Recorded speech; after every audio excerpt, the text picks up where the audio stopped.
Je reprends le fil de ma conversation, de ma pensée, même si je fais des allers-retours. J'expliquais donc la nouvelle qui tombe. C'est comme une faux qui vous fauche en fait. C'est le truc où on se dit c'est pas possible, ça n'arrive qu'aux autres. La première réaction de ma fille qui était avec moi, elle a 18 ans et demi aujourd'hui, ça a été de me dire mais maman, toi qui fais attention. Et bah oui, apparemment pas assez. Pas assez à ma vie en fait. Et c'est là où c'est hyper douloureux parce qu'on a le sentiment de faire attention, de se générer des plages de repos, etc. Et en fait, euh, quand on apprend cette nouvelle, on a un laps de temps, en fait, on nous donne un rendez-vous avec l'oncologue. C'est pas le rendez-vous qu'on a envie d'avoir dans sa vie. Quelques jours plus tard. Et pendant ces jours-là, en fait, il y a tout ce processus intellectuel, en tout cas c'est ce que j'ai mis en place, de réflexion sur qu'est-ce qui m'a mené en fait à ça. Qu'est-ce qui m'a mené à, arriver à foutre en l'air mon corps, quoi. Moi qui essaye depuis plusieurs années, qui fuit justement le stress pour ne pas arriver à ça. Et pourtant, j'y suis quand même. Et du coup, c'est facile en fait. Hein. C'est facile, on fait le point. On remonte dans les années. On se dit, bah ouais, cette année, les 6 derniers mois ont été compliqués. Non, en fait, les 2 dernières années ont été compliquées. Non, non, en fait, les 6 dernières années ont été compliquées. Alors compliqué, c'est relatif. Hein. C'est vrai qu'on a toujours tendance à se comparer en se disant, mais finalement, ma vie, elle n'est pas si stressante, je vis pas des expériences si traumatisantes, etc. etc. Et du coup, en fait, en se comparant, eh bien, on essaye d'amoindrir ce qu'on vit. Et c'est ce que j'ai cherché à faire, je pense, pendant un bon moment. Et en fait, non. Non, non, non. C'était pas rien. Alors, les 6 derniers mois ont été particulièrement denses, intenses, sur différents plans. Je pense que je raconterai certaines choses. Et les 2 dernières années, alors là, j'ai fait très fort. J'ai fait très fort. J'ai eu la très mauvaise idée de me mettre en couple avec quelqu'un qui avait énormément de problèmes, que ce soit personnel, professionnel, je peux dire aussi, etc. Et au vu de ce que je suis, de mon empathie, de mon amour pour les enfants, il y en avait deux, eh bien je me suis laissée embarquer, envahir, anéantir par cette situation. Alors, lui, il est ce qu'il est. Il est, entre guillemets, pas responsable de mes choix. Non, enfin, pas entre guillemets, il n'est pas responsable de mes choix. En revanche, effectivement, il a une part de responsabilité dans la décharge sur moi, mais c'est moi qui ai accepté. C'est moi qui ai laissé faire. Et je pense que ça a contribué.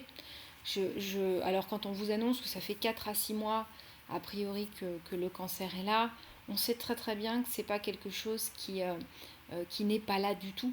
C'est déjà là et il suffit d'un déclencheur pour que ça s'active.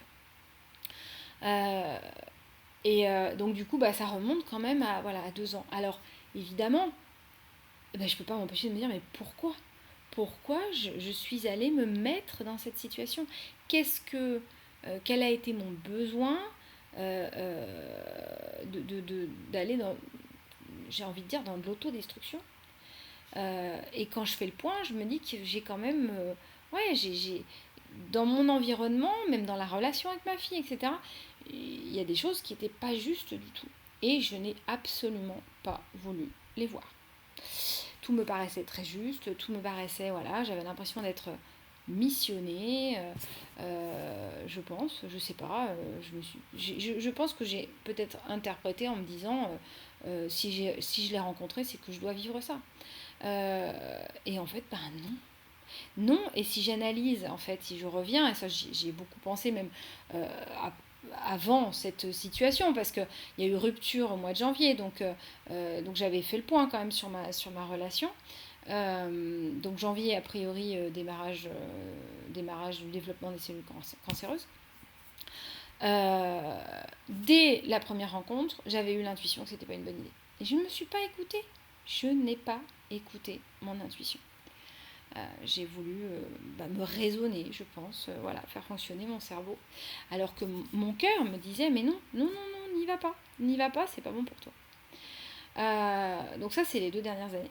Les 4 dernières années ont été un chamboulement parce que gros changement de vie, donc vie, j'ai envie de dire, relativement tranquille à la montagne, avec peu de stress, peu de préoccupations, puis séparation de mon mari qui est parti, 1 an de remise en question parce que du coup, on fait quoi parce que la situation fonctionnait quand on était 2, mais elle ne pouvait plus fonctionner à 100% quand j'étais toute seule, pour des raisons financières, la maison, enfin voilà, de toute façon, il fallait faire une séparation de biens. Et donc là, 1 an de dire, ok, on fait quoi, on fait comment, etc., etc.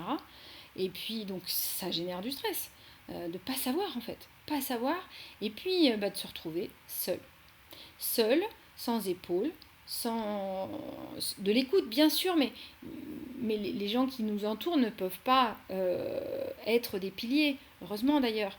Ce sont des gens qui viennent, ils sont là, ils nous soutiennent, ils essaient d'avoir les bons mots, c'est pas toujours les bons, mais voilà. Mais on est seul. Moi j'étais seule. J'ai été seule une grande partie de ma vie en fait. Et je le dis avec beaucoup d'émotion, parce que c'est quelque chose de très dur. J'ouvre une parenthèse. Il y a peu de temps, j'étais avec une amie à une conférence, mais je sais pas si je l'ai dit. C'est pas grave, je me répète, tant pis. Désolée pour ceux qui l'ont déjà entendu. Et en fait, on a eu 3 conférences avec. Il y avait une femme et 2 hommes. Et en fait, les 3 conférenciers ont commencé leur discours, enfin leur conférence pour expliquer leur réussite, etc., en disant j'ai rencontré l'homme ou la femme de ma vie, j'avais 20 ans. Et en fait, ils sont toujours avec. Ils en ont 45 ou 50. Et je faisais part à mon ami, je dis tu vois, c'est vachement plus facile de s'engager sur une voie quand on sait qu'on n'est pas seul, quand on sait qu'on va avoir du soutien. Ne serait-ce que s'il est financier, c'est tout con. Mais savoir que si je me lance dans l'entrepreneuriat, mais que mon compagnon ou ma femme a un boulot stable et qu'elle peut gérer la situation pendant 6 mois parce que ça va être un peu compliqué, mais ça pulse. Évidemment qu'on peut se lancer. Moi, j'ai tout fait, quasiment. Alors, la période avec mon ex-mari m'a permis de me former, etc. Heureusement d'ailleurs. Donc ça, c'était chouette. Mais après, je me suis engagée dans une voie où il a fallu que j'assume et que j'assume ma fille. À un moment donné, c'était même très compliqué parce que mon ex, le père de ma fille ne payait pas de pension alimentaire. Enfin bon, tout ça, il a fallu en fait mettre en place des solutions pour arriver à ce que ça puisse fonctionner.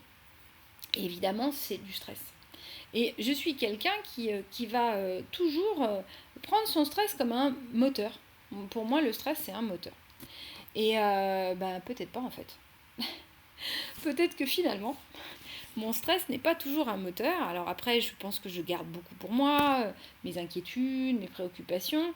Surtout quand on a une jeune fille adolescente, on va pas lui dire, voilà, au début on n'en parle pas, puis à un moment donné on est un peu obligé parce qu'il faut aussi qu'elle prenne conscience que la vie n'est pas rose tous les jours, que voilà, on fait attention à ce qu'on fait, et en même temps, avec le sentiment que ma fille a toujours senti que j'étais forte et que je pouvais. Et c'est marrant parce que, enfin c'est marrant, non, c'est pas marrant. On a vécu 4 ans compliqués avec ma fille. Sa crise d'adolescence a été compliquée. Ma chérie, si tu m'écoutes, tu pourrais en témoigner. Tu l'as vécu différemment que moi. Mais on a vraiment vécu une période très compliquée d'adolescence. Et à un moment donné, donc, pendant que j'étais avec cet homme et cette relation, en même temps que j'étais avec ma fille, je pense qu'elle m'a fait des grands appels au secours que j'ai pas vraiment voulu entendre ou voir ou j'en sais rien. Et en fait, on a fait une séance de psy ensemble. On est allé voir parce que vraiment, moi, j'en pouvais plus. J'en pouvais plus. Et je me souviens très bien d'avoir dit, mais là, moi, je peux plus, là. Je ne peux pas faire plus que ce que je fais déjà. Et la psy, de dire à ma fille, est-ce que tu te rends compte que ta mère est en train de te dire qu'elle n'en peut plus? Est-ce que tu t'en rends compte? Elle a répondu oui. Et je pense que t'en rends compte, est-ce que tu l'as entendu en fait? Mais elle l'a juste entendu. Mais elle s'en est pas rendue compte. Elle s'est pas rendue compte que non, j'étais en train de craquer, littéralement.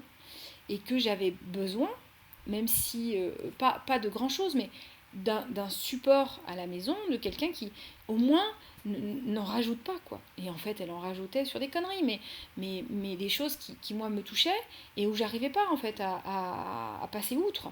Des choses bêtes, mais voilà, l'aide, sortir la poubelle, enfin, je veux dire, des choses connes, mais qui, moi, me déchargeaient mentalement.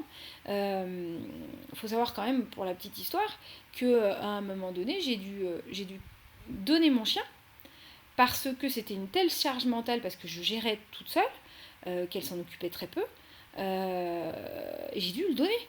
Parce que je ne pouvais plus en fait. Ça devenait une obsession. Je ne voulais pas que mon chien soit malheureux, je ne voulais pas le laisser enfermé, je ne pouvais pas le laisser dans le jardin parce que j'avais peur qu'on le vole ou qu'il aboie toute la journée. Et du coup, c'était une charge mentale. Et moi qui étais en développement de mon activité, c'était pas possible. Et tout ça en fait, tout ça, mis en couche ou mis bout à bout, j'en sais rien, ça a certainement aussi contribué à une accumulation. Voilà. Alors je ne saurais jamais exactement, même si j'ai prévu de comprendre, donc ça fera partie des choses que je vais vous raconter, des séances que je mets en place. J'ai prévu de faire de la psycho, pas de la psycho, pardon, de la... ça m'a échappé. De l'analyse biologique en fait de la maladie, voilà. Pour comprendre aussi, parce que je pense qu'on a besoin de comprendre. Et je finirai juste sur ça. Je ne veux pas que la vidéo soit trop longue. Hier, je suis allée faire le fameux PET ou TEP scan, enfin bref, ça dépend qui le dit. C'est un scanner. Donc c'est comme un appareil de scanner, sauf qu'on vous met un produit radioactif dans le sang. Qui va aller se fixer sur les endroits où il y a beaucoup d'activité, puisque en fait les cellules cancéreuses sont beaucoup plus actives que les cellules pas cancéreuses. Et donc c'est un examen qui peut déterminer si j'ai des cellules cancéreuses ailleurs. Donc déjà c'est pas... voilà. C'est un peu flippant, parce qu'on se dit, on a trouvé un endroit, est-ce qu'on n'irait pas en trouver un autre? Et en fait j'ai commencé à avoir mal au ventre, donc sur la zone où j'ai été opérée et tout ça, alors que j'ai pas mal habituellement depuis l'opération. De temps en temps ça tire un peu, mais c'est vraiment... J'ai commencé à avoir mal la veille, sachant que quand j'ai fait le dernier scanner, j'ai eu très mal au ventre juste après, etc. Donc sur le coup, je fais pas l'association. Voilà. Donc j'avais mal la veille, je prends rien parce que je me dis voilà, c'est une douleur qui est pas très agréable mais qui passe. En même temps, je vais rentrer dans les détails, mais j'ai pas un transit super, voilà, donc je me dis bon, allez, on laisse, etc. Puis donc le jour du TEP scan, ça tombait bien, j'avais prévu d'aller faire des courses avec ma fille, ça me permettait de ne pas y penser, etc. Sauf que j'ai eu mal toute la matinée, et en fait la douleur est allée crescendo jusqu'au moment où je suis montée dans le taxi, j'avais mal, je suis arrivée à la clinique, j'avais super mal, etc. Et en fait, quand on met le produit, c'est 1 heure d'attente. C'est long, 1 heure d'attente. Surtout quand vous avez mal et que du coup vous ne pouvez pas vous échapper, etc. Et puis bon, je vous passe l'environnement, ou alors votre douleur, oh c'est pas important, ouais vous avez été opéré il y a pas longtemps, ouais bon vous êtes un peu stressé, enfin bref voilà, donc ça c'est ignoré. Et en fait je suis rentrée chez moi, j'avais une douleur, c'était incroyable, j'ai fait une crise de panique. Les personnes qui n'ont jamais fait de crise de panique ne peuvent pas savoir ce que c'est. En fait, c'est ma deuxième crise de panique. La première, je l'ai faite un jour en randonnée. Et là, j'ai compris ce que c'était, une crise de panique. Et effectivement, je suis rentrée chez moi. Le fait de rentrer chez moi, déjà, ça a changé. Bon, j'ai pris un antidouleur parce que j'en pouvais plus. et puis le fait de me poser, etc. Et l'examen était terminé. Alors évidemment, encore des appréhensions parce que j'ai pas le résultat, hein, mais l'examen est terminé. Et ça a été une expérience vraiment pas agréable. Et en fait, je me rends compte que mais j'ai super peur. J'ai super peur. Je sais pas comment ça va se passer. Je commence à appréhender chaque visite médicale. Et, tout ça pour vous dire mais que je suis seule. Qu'il n'y a personne à côté de moi qui, ne serait-ce que hier, j'étais sur mon canapé. Alors, je peux demander de l'aide, hein, c'est pas un souci. Je peux demander à ma fille d'être là. Je peux demander à ma meilleure amie. C'est pas un problème. Mais je veux dire, c'est pas la question d'être seule dans mon environnement. Je peux demander de l'aide. Mais en fait, on n'a pas la force de demander de l'aide et puis on n'a pas envie de déranger. Même si tout le monde vous dit oui, mais vas-y, hésite pas, etc. On le fera pas. On le fera pas à 20h, on dira pas à quelqu'un viens, j'ai besoin de toi. Non. Pour l'instant, je m'en sens pas capable. Peut-être que je le ferai, mais pour l'instant, je m'en sens pas capable. Et c'est tout con. Et on a super soif. Et on est allongé sur le canapé. Et on n'a pas trop mal. Et en fait, il faut se lever pour aller chercher de l'eau. Et en fait, c'est un effort qu'on aimerait ne pas faire, mais qu'on fait quand même. Voilà. Donc j'ai vraiment à cœur de vous partager ce que moi j'ai vécu. Pourquoi? Parce que je pense que ça peut aussi servir aux gens qui sont autour euh, de comprendre que l'autre parfois ne va pas demander de l'aide. Je ne sais pas comment dire. Et puis c'est vrai que moi j'imagine si j'avais un compagnon en ce moment, euh, j'aimerais pas non plus lui faire vivre l'enfer, quoi. Et qu'il supporte tout ça. J'aimerais que voilà qu'il puisse vivre aussi cette situation et cette expérience de vie qu'on va vivre ensemble le mieux possible. Mais c'est vrai que je peux imaginer ce que c'est aussi d'être un accompagnant en fait pendant cette période-là de quelqu'un qui est pas bien. Voilà. Allez, ça suffit pour aujourd'hui. Merci de votre écoute et puis à demain.